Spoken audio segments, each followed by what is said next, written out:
Oh yeah, this is Jimmy the Beatmaker, not the beat taker. 10 fingers in the air, that's how we're presenting right now.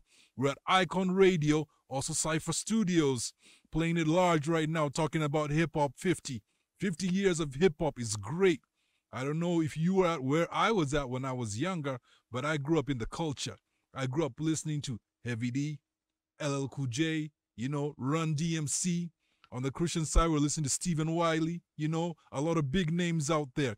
And I'm so glad that here in Kenya, we could represent hip-hop. Hip-hop is not just about the music, it's about the culture.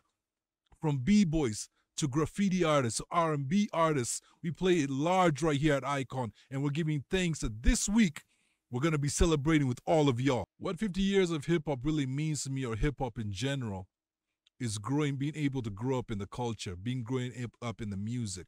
When I was growing up, one of the big things that was out there was breakdancing.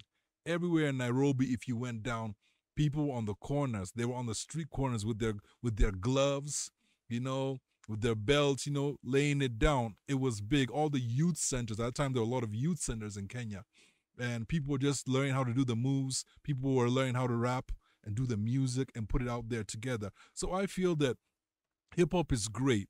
The culture is still strong, and we need to raise up the culture. And I'm glad to hear that someone went out there and decided to celebrate hip-hop, because we need hip-hop in our lives. We need hip-hop. Hip-hop is not just, like I said, about the music. It's about a whole culture of people coming together and unifying each other. So big up to 50 years of hip-hop.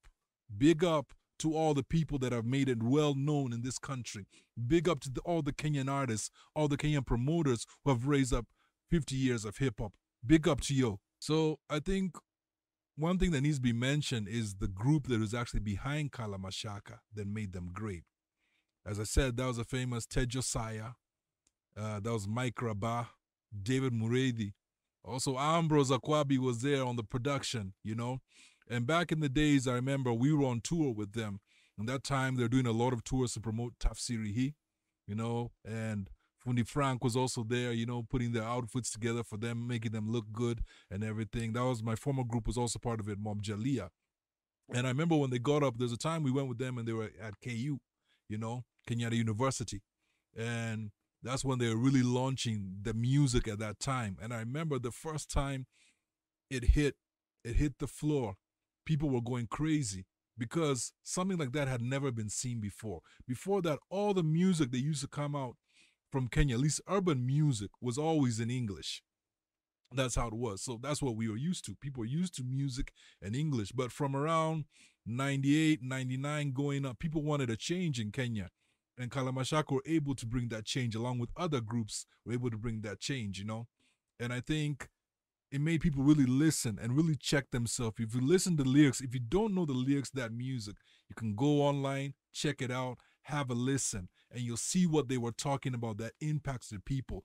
And it just didn't impact a small movement. It impacted a large movement that people wanted to know and want to change the way they think and the way they do their things. So big up to Kalamashaka. I know you're no longer young men right now. You're grown up men. You've done a lot, but keep on helping the movement. Keep on helping the hip-hop movement to move forward because we still need you in the game. This year, there's some 3 great guys from back in the days who have been nominated for Lifetime Achievement Award. They're the recipients. And that's our famous group from Kenya, Keshaka, Kalamashaka. That's Roba, Kama, and Johnny Vigeti, Big up to all 3 of them for doing their thing. Big up for all 3 of them for raising the culture. Back in the days, when I was an artist back in the days, there was a guy who was producing me who later on became their producer. That's the big man, Ted Josiah, who put out the song that I really loved back in the day. He's actually passed through the studio when they were making it, and that's Tafsiri. I think that changed the whole movement of how people looked about music in Kenya, the youth rising up, They put it in a way, in a language, in that time, the street language that people could understand. And so I give props to Kalamashaka for always remaining strong, always putting out their thing. And now it's time for them, as they receive their Lifetime Achievement Award, to raise up the new generation of artists that are coming up. So let's give them their props. Let's give them their flowers. And I say, keep doing your thing. Big up Keshaka.